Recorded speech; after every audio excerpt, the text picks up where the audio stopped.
Hi, I'm Rin, and I'm here at Commonwealth Holistic Herbalism in Boston, Massachusetts, and on the internet everywhere, thanks to the power of the podcast. Alright, so today we are continuing our series of herbalists' views on the top-selling herbs in commerce in the United States. Today we're going to be talking about Ginkgo, Guarana, and Maca. Yes, so previous episodes in this series are right here in the feed. There's also links to each of the prior episodes in the show notes. So if you want to learn more about green tea, fenugreek, ivy leaf, wheatgrass, beetroot, ginger, apple cider vinegar, cranberry, and the others, psyllium, elderberry, turmeric, and ashwagandha, those are the ones. If you want to learn more about those, then check out previous episodes in this series. And if you're here for the Ginkgo and the Maca and the Guarana, then listen on. Before I jump in, I just want to give you my reclaimer. It's where I remind you that I am not a doctor. I'm an herbalist and a holistic health educator. The ideas discussed in this podcast do not constitute medical advice. No state or federal authority licenses herbalists in the U.S., so these discussions are for educational purposes only. I want to remind you that good health doesn't mean the same thing for everyone. Good health doesn't exist as one objective standard. It's influenced by your individual needs, experiences, and goals. So keep in mind, I'm not trying to present a single dogmatic right way that you must adhere to. Everyone's body is different, so the things I'm talking about may or may not apply directly to you, but I hope that they'll give you some new information to think about and some ideas to research further. Finding your way to better health is both your right and your own personal responsibility. That doesn't mean you're alone on the journey, and it doesn't mean that you're to blame for your current state of health. But it does mean that the final decision when you're considering any course of action, whether it's discussed on the internet or prescribed by a physician, that's always your choice to make. Alright, so this series again is just to look at the herbs that are most popular in commerce. We're talking about supplements more so than bags of tea or bulk herbs at the apothecary shops, right? Capsules and gummies and that kind of thing are the primary products that are making the big bucks, making the big sales, and getting into that way. And the goal with this sequence is just that I want folks to be well informed about these very popular herbs, to be able to speak about them intelligently when people ask you questions, because they are going to. If you're an herbalist, if you're a local community herbalist or a family herb expert or whatever level you're at, or whatever kind of practice you've got, people are going to ask you about these plants. So I thought it would be a good idea to give you a bit of an herbalist perspective, both as a counterpoint and sometimes as a correction to the things that are being told to people in terms of marketing and product placement and advertising and stuff like that. So then, let's talk about Ginkgo. Ginkgo had a good year. The data we're looking at here is from 2023. Got the market report that I'm drawing from for this sequence in the links in the show note there. But so Ginkgo saw an increase of 42% over the prior year sales.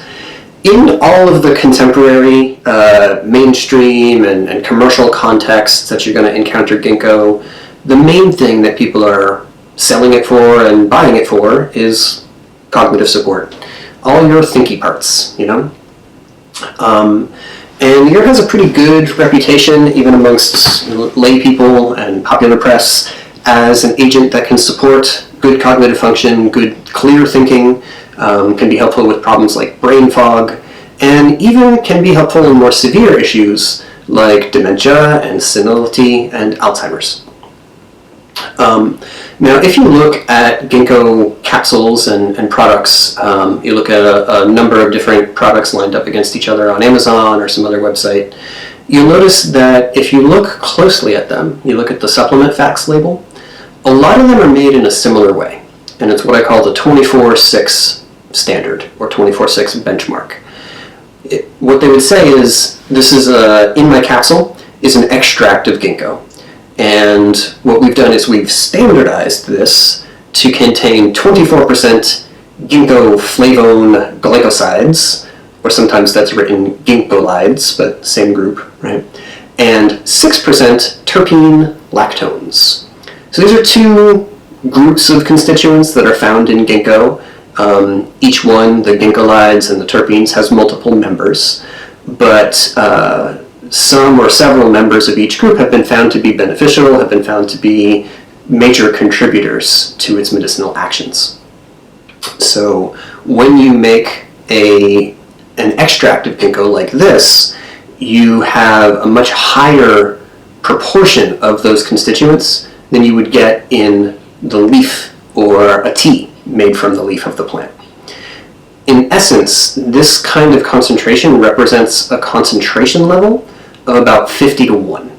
So if you imagine that your standard herbal tincture is often prepared at a 1 to 5 strength, this would be 250 times stronger than that if you were to have it as a liquid remedy, right?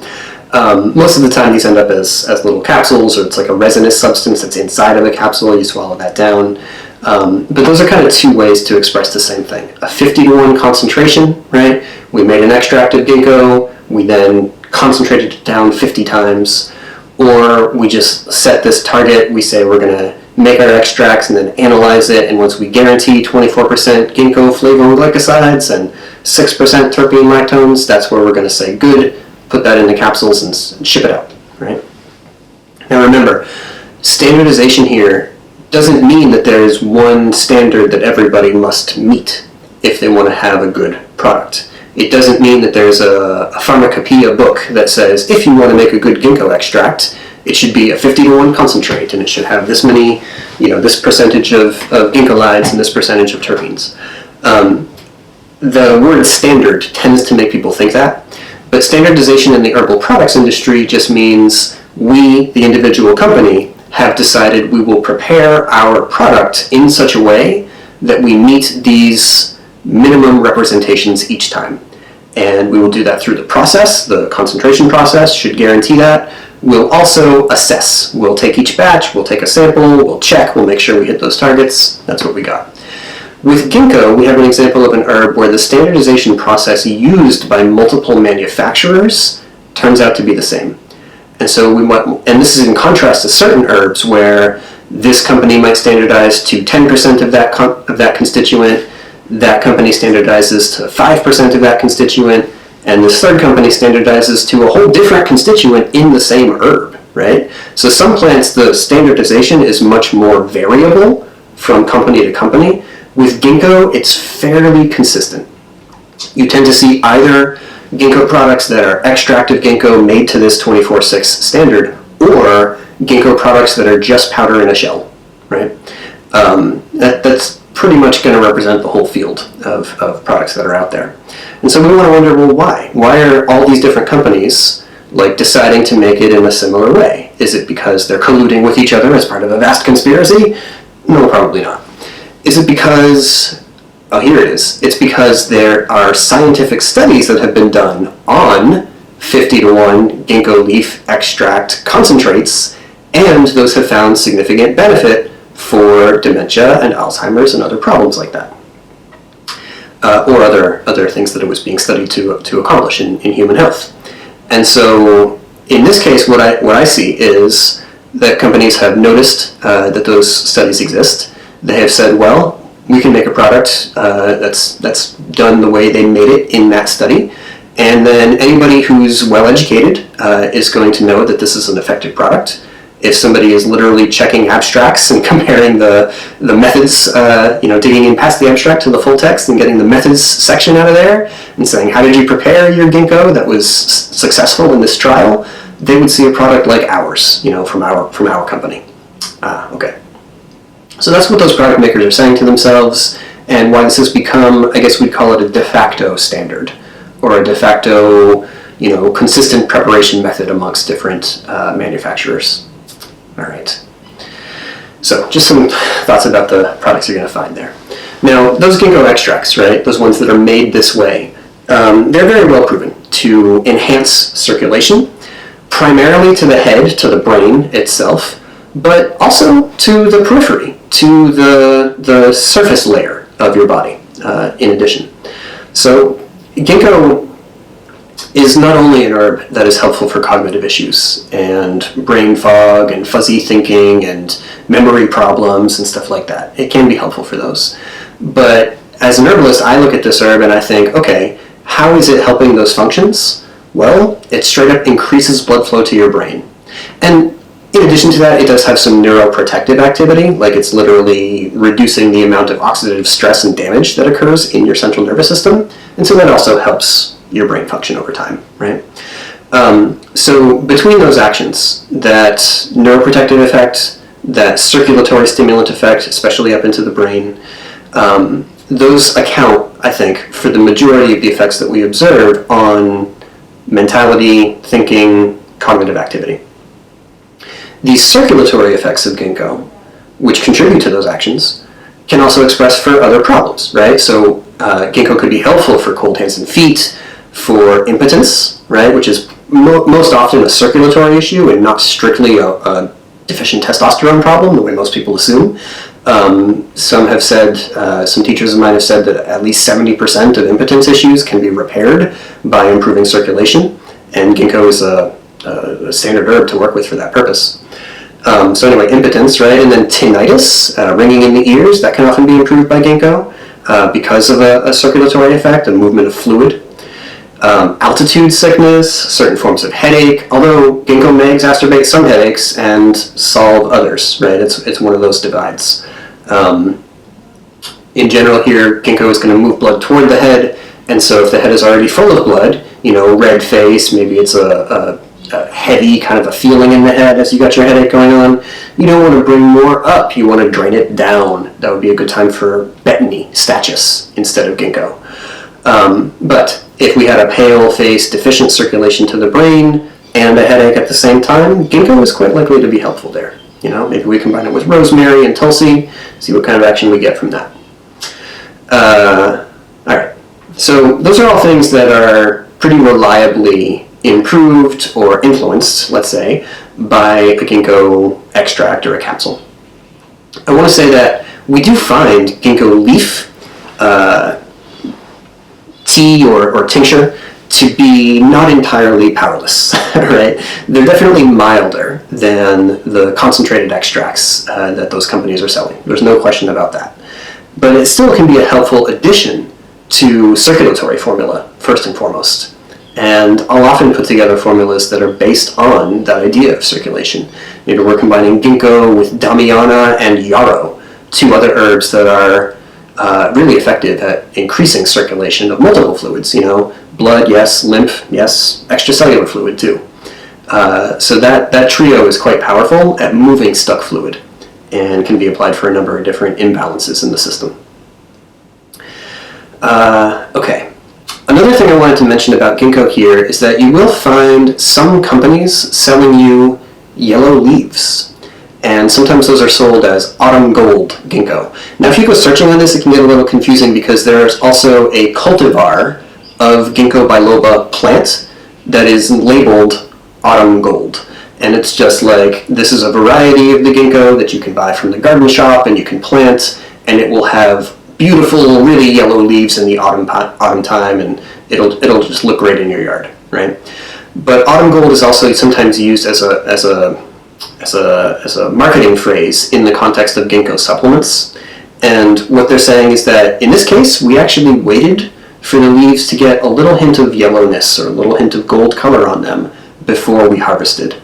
This is unusual because with most plants, once that starts to happen, you're like, you're losing potency, you're not as good as you were when you were deep green in the height of summer, right?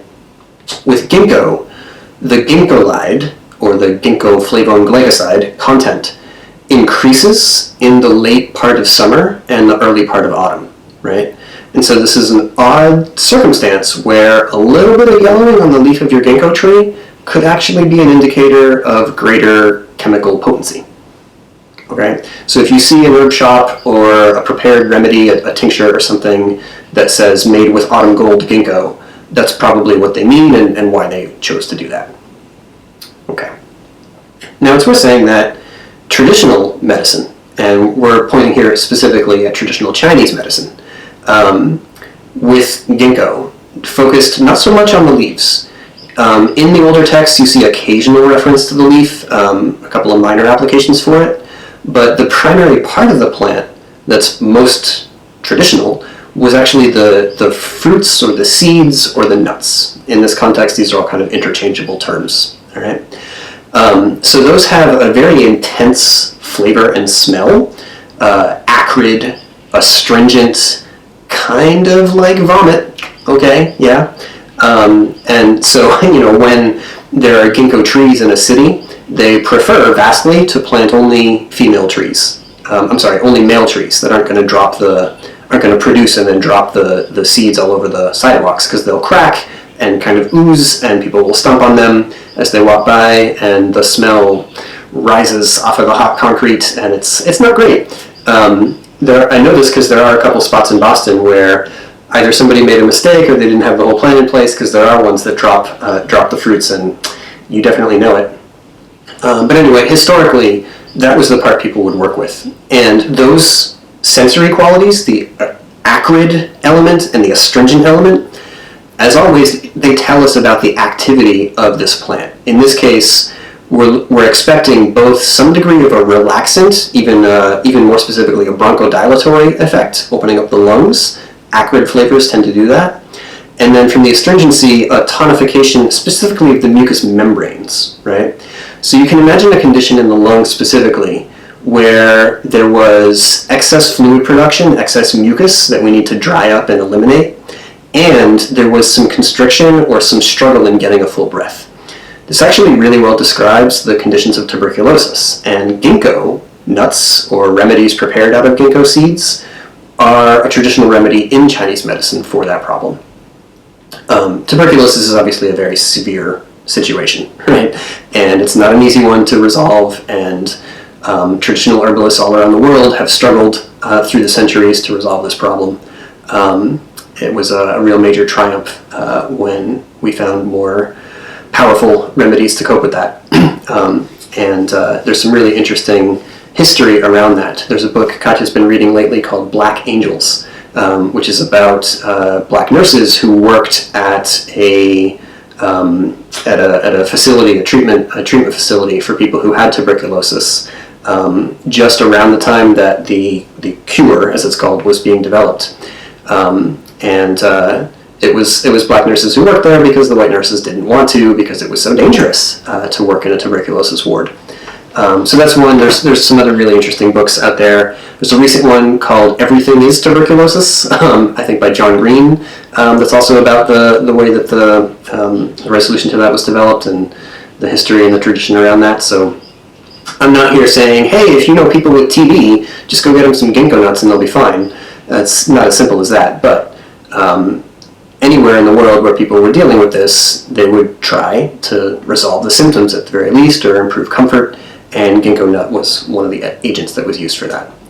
In TCM, ginkgo nut was also used for other problems, usually respiratory in nature, and usually with that same kind of pattern of phlegm production, dampness, maybe also some restriction in breathing, so certain manifestations of asthma would also have been indicators for ginkgo. All right. Now, all of that, again, is very different from the contemporary focus on the leaf and on cognitive function, all right? But as often happens when we look at differences between ancient or traditional practice and modern marketing, there can be a strong divide. In this case, it's not just what we're going to take it for, but what part we're going to work with, and really the set of actions that we're drawing on from the plant.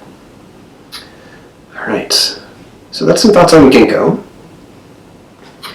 And our next up is going to be guarana.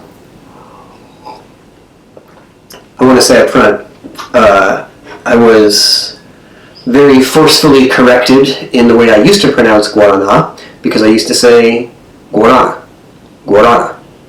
And a friend of mine from South America said, no, you stop it. It's guarana. It has a na at the end of it. So you'll hear me say that, but that's the reason why. And if you have a different pronunciation you prefer, that's fine. You go with that.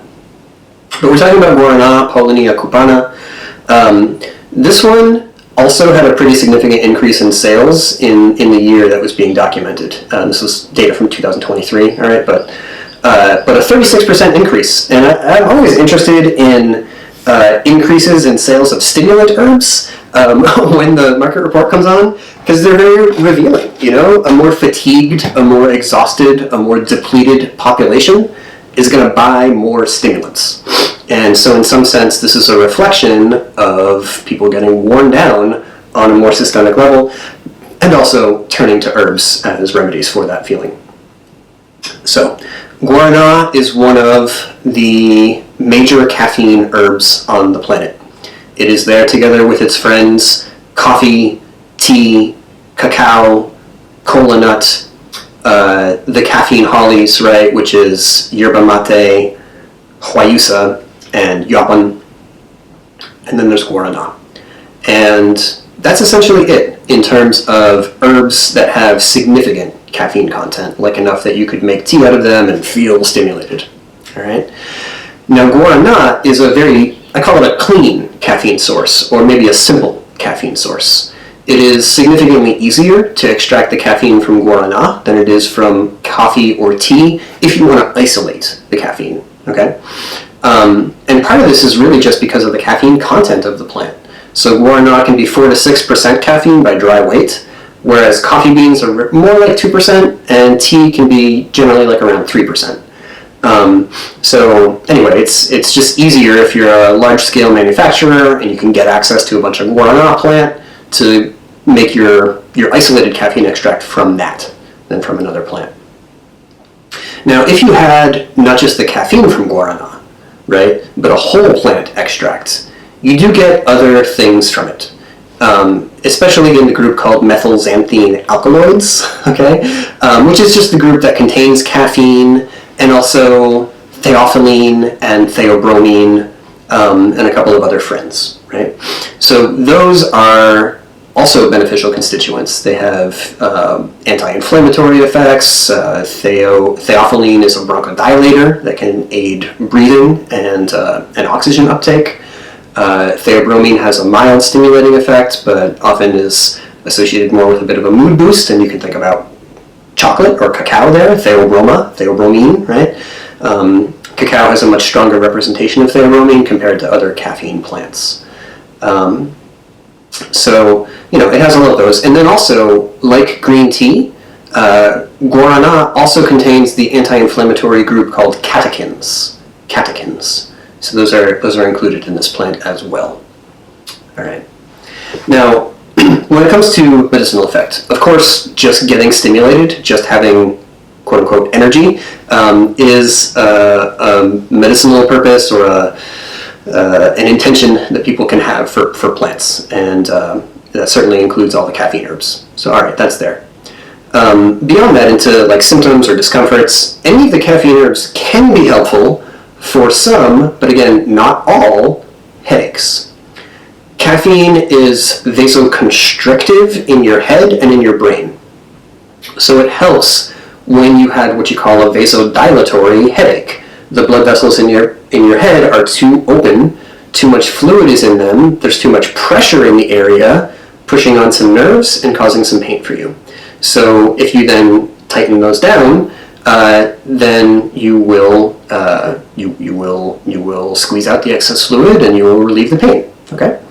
The other kind of headache that caffeine herbs can help with is the headache from caffeine withdrawal, right?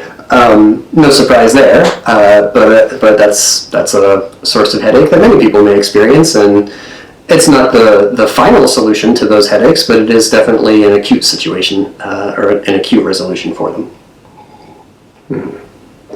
Now, if we look back in time, if we look to the 1800s, the eclectics and the physiomedicalist herbalists of that period in the US, they were very precise in the way that they applied guarana to headache.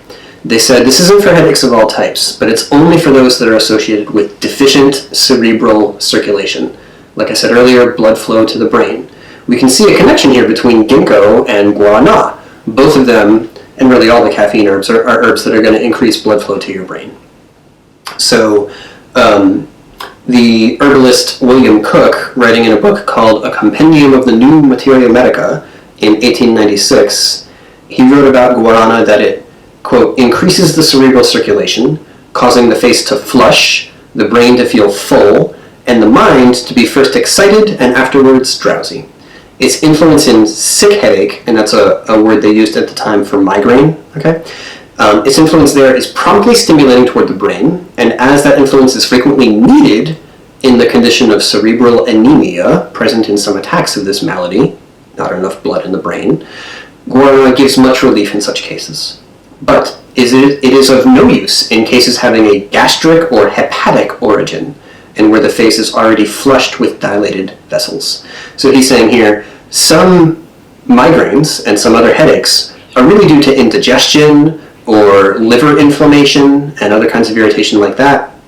And you can often see that because the face is already kind of red and flushed. And if that's true, don't give that person guarana, don't give them ginkgo, don't give them rosemary, right? All of these would track directly with what's being said here. You could also say if someone's migraine is always preceded by indigestion, then guarana is not the remedy for them. And honestly, it doesn't make a lot of sense to take somebody with disrupted digestion and throw caffeine herbs at them, right? That's not really the best place for that. Okay. Yeah. So yeah, again, when it comes to guarana, supplements are either just the caffeine extracted from the plant, and sometimes that does show up on labels as guarana extract, okay? But that could just be the caffeine. If it was a full spectrum extract, you would also get the other methylxanthines, and you would get the catechins and so on. But a lot of extracts from guarana, it's just caffeine straight up. If it's a whole plant tincture or a whole plant extract in a capsule or something, you'll get these other effects, and it will have a broader influence on your system. At that point, it's more similar to taking a green tea capsule or a green tea extract than just isolated caffeine. So you can refer back to some things we said in the prior episode about green tea. But for now, I'm going to go ahead and move on to maca. Maca is an herb that has definitely had its 15 minutes here in the United States. Maca popped up on the bestseller list a few years back, but it was kind of low, and then it began to move up and kind of leap up. And so now it's all the way up to number 15 on the list. And we're talking here about the species Lepidium mayennii. And it's just always sold as maca, right?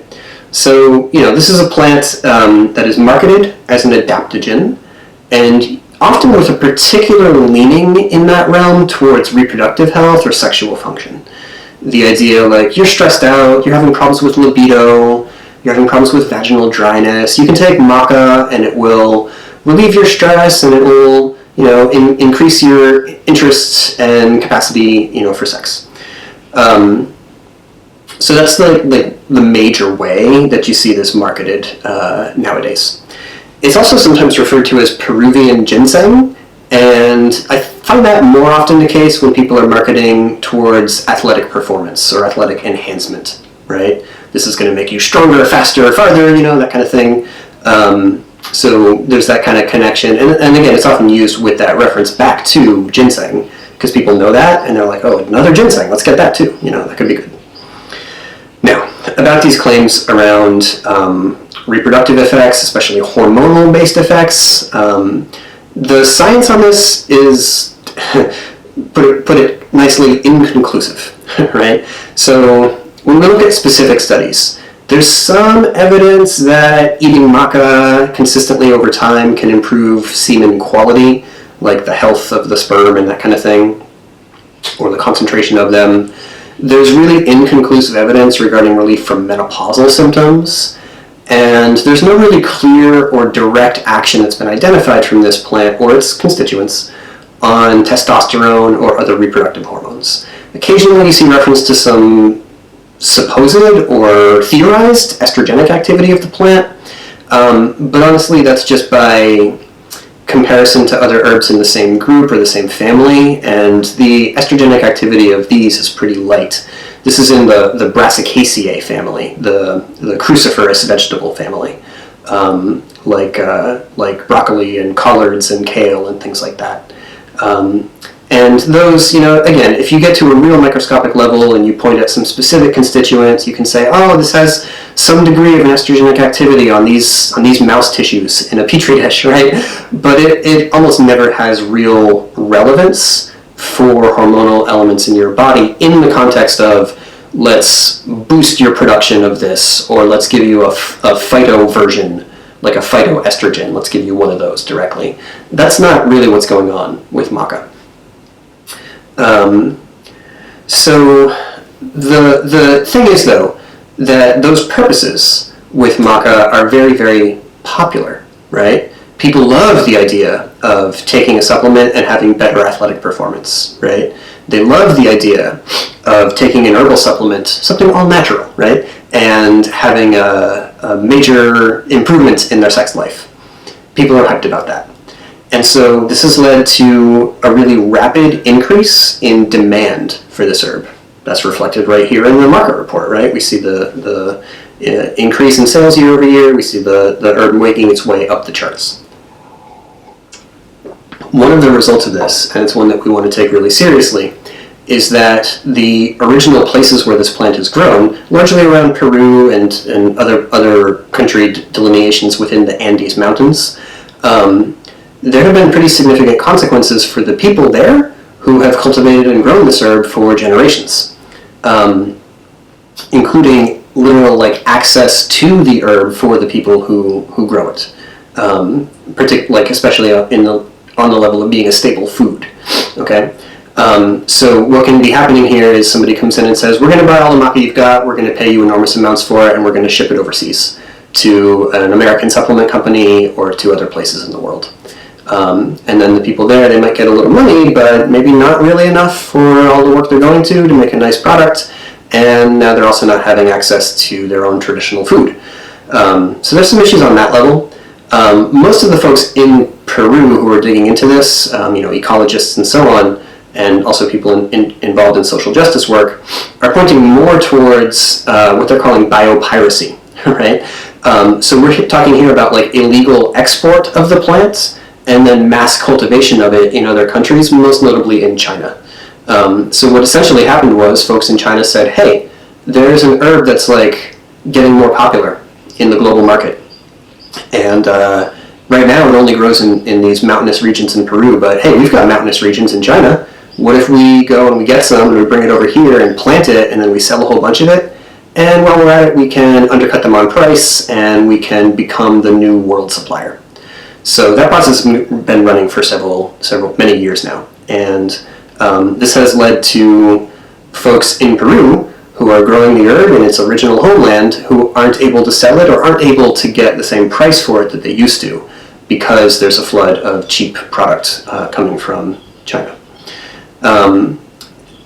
People who are interested in that kind of a swoop in and make a bunch of money are rarely interested in getting you the best quality and the most well cared for herbal product that they can make.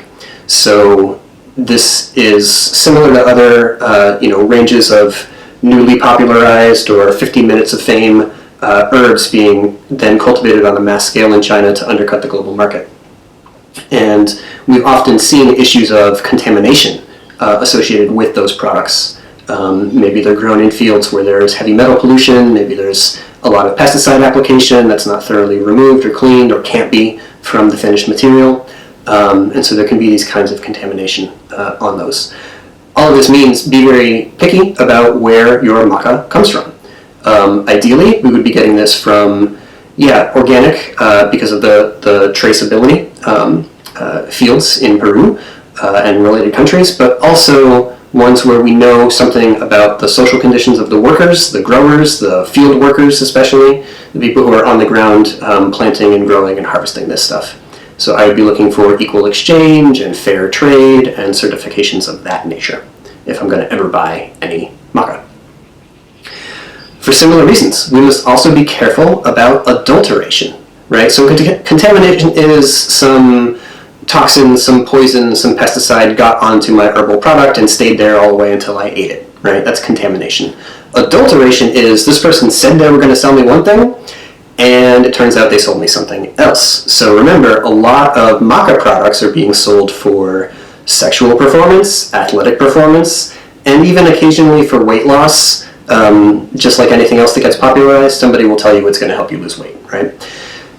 Remember, always be very, very skeptical about that category, or those 3 categories of herbal supplements.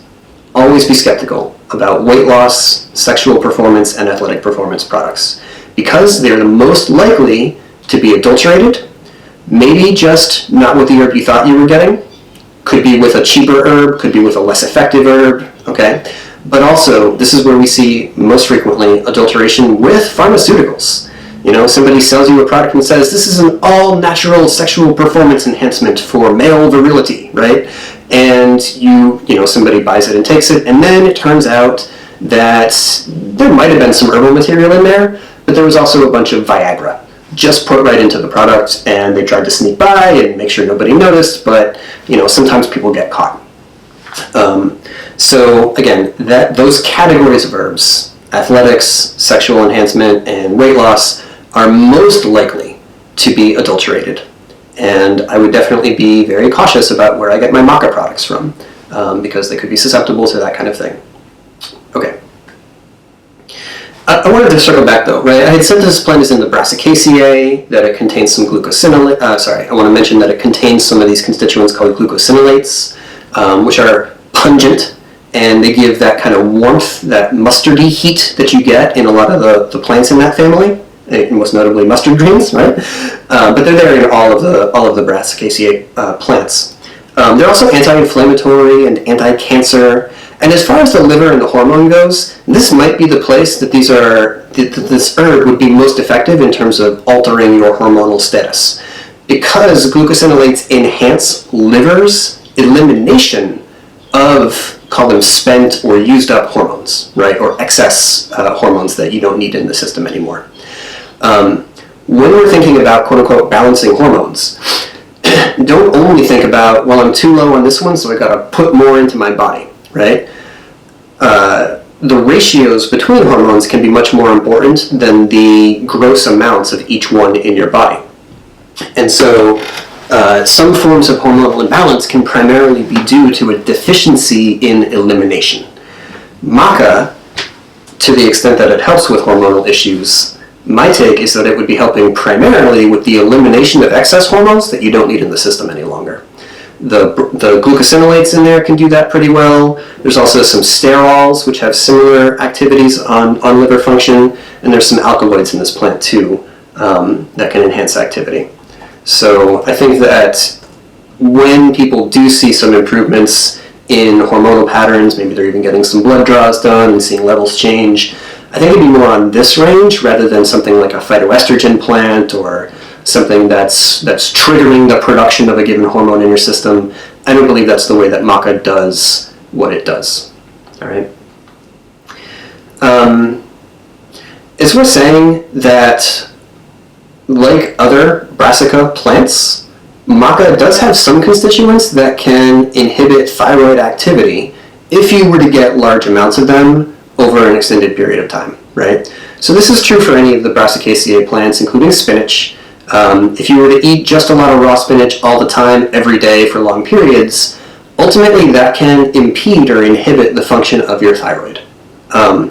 When it comes to Maca, that activity could take place, but with any of these plants, the spinach, the others, or the Maca, that effect is drastically mitigated by cooking. And Maca is traditionally always consumed after cooking. So contrast that with we slice it, we dry it, we grind it to powder, and we eat the powder. That's done with a lot of traditional herbs, right? But not with Maca. It's always cooked, and I believe it always should be cooked. If you have raw Maca powder from your herb shop, you should cook it before you consume it. Take some of that and stir it into a soup or a stew or a broth, and take it that way, rather than just mixing it up with almond butter and eating it as a food, right? Especially if you have any diminished thyroid function to begin with.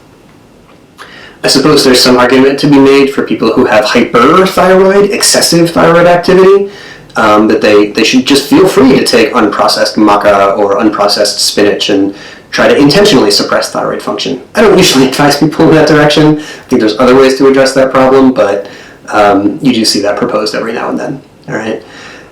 In the marketplace, a lot of Maca, quote, powders are actually processed. They are usually referred to as gelatinized Maca. And usually the expression of why we're doing that is just to reduce the amount of starch and some difficult to digest fibers that are present in there. And it's certainly easier to digest, quote, gelatinized maca than straight up dried powder. It dissolves better into drinks and stuff like that, so people tend to prefer it. A lot of the products you see that look like just powdered maca up front, if you read the label carefully, you'll see like, oh, this has actually been, quote, gelatinized. By the way, this doesn't mean that it contains gelatin, like animal source gelatin. It's just a term for what you end up with. Yep. Okay. Oh yeah, one other note on maca, there are varieties, and they're not species varieties, right? This is all Lepidium mayanii, but they're what you call a phenotype, or maybe even a chemotype, which is to say that it's all the same species, but they have different concentrations of certain chemicals, in this case focusing on pigments, right? So anthocyanins. And that means that some maca are going to be like cream colored or a little golden yellow, some are kind of greenish, and then we get like red and purple and blue and black, right? And the further you go on that scale, the more of these pigment compounds, the anthocyanins, you've got. Those can contribute to medicinal activity. Anthocyanins turn up in any herb or fruit that we work with that's like blue, purple, red, in that range of colors. They're nice anti-inflammatory agents, they're supportive to vascular integrity, and again, keeping inflammation down systemically in your body. And my understanding is that in traditional medicine of the mountains, there would be differentiations about which type of maca we work with for which individual problem. This is something that we see in a lot of traditional medicine, that there might be a key herb in a region that people work with, and they develop or they come to understand differentiations that are like varieties of that plant. This happens with reishi, for instance. You can get some reishi that are very red and some that are very black and, purplish and other colors like that. And in traditional medicine, there's often an association of each color with a specific target or a specific problem that you would choose it for, okay? So if we go and we all spend time with some Peruvian medicine people, I'm sure they could give us a lot of nuance about how to apply this. But again, all of that is totally lacking in the commercial presentation of these plants and the sales that are driving it in the modern world and pushing it up the sales charts. Okay. Katja's not here with me today, but I can't talk about maca without giving her perspective on this one, which is, to sum it up, it's a fancy turnip. That's it. This is primarily a nutritive item, which we expect to have the most pronounced effects in people who are broadly malnourished, which, remember, in the modern context may not mean underfed, right? Underfed and undernourished aren't the same thing anymore, right? But this does describe a fair number of people in the modern society. And I think that in some cases, the people who have gotten the best results from their maca products probably could have gotten very fantastic results from improving the nutrient density of their diet, or doing a few other foundational, baseline, good old-fashioned, boring herbalism habit changes, and gotten at least as good a result as they got from their maca supplements. Yeah. And so very, very generally speaking, if somebody's super interested in maca and they're already taking it and they love it, I'm not going to tell them to stop, but it's never really going to be an herb that I'm going to recommend for all of the reasons I've kind of raised here today. We don't think that it is as good at the things people believe commercially as those marketings would make it seem, because of these concerns around the ecological and social impacts of overharvesting and overproduction of this plant on local populations, and because there are other ways to achieve most of what we think this plant can do, like eat more leafy greens of any kind and make sure you're hitting all your nutrient targets in a broad, real food format. I think in most cases when people are working with maca, those interventions would do just as well, and they wouldn't require some kind of boutique herb that may be quite expensive to work with. So you can see how that tracks with our general bent towards accessible herbalism and our consideration of ecological and social factors in the choices we make. All right. So that's going to be it for this episode. We'll come back to this series again in the future. And I hope that you'll tune in and join us for that. Before I sign off, I just want to remind you all that we have a whole school for herbalism, and you can find all of that online at online.commonwealthherbs.com. If you're new to herbalism, you may want to specifically check out our Materia Medica course or the Family Herbalist program, which includes that, as well as our medicine making course. And those are places where we give you a nice deep dive into 100 medicinal plants, and the medicine making course gives you a few dozen methods for preparing them into your own home remedies, so that you're not reliant on commercial product makers to get your herbs to you in a form that you enjoy and that does the job for what you've got going on. All right, so again, you can find all of that at online.commonwealthherbs.com, and I hope you do. All right, that's it for today. We'll be back again with some more of these in the future, and in the meantime, take care of yourselves, take care of each other, drink some tea, and in praise of Ginkgo and Guarana, let's keep those fluids moving, especially in the brain. All right, we'll see you again soon.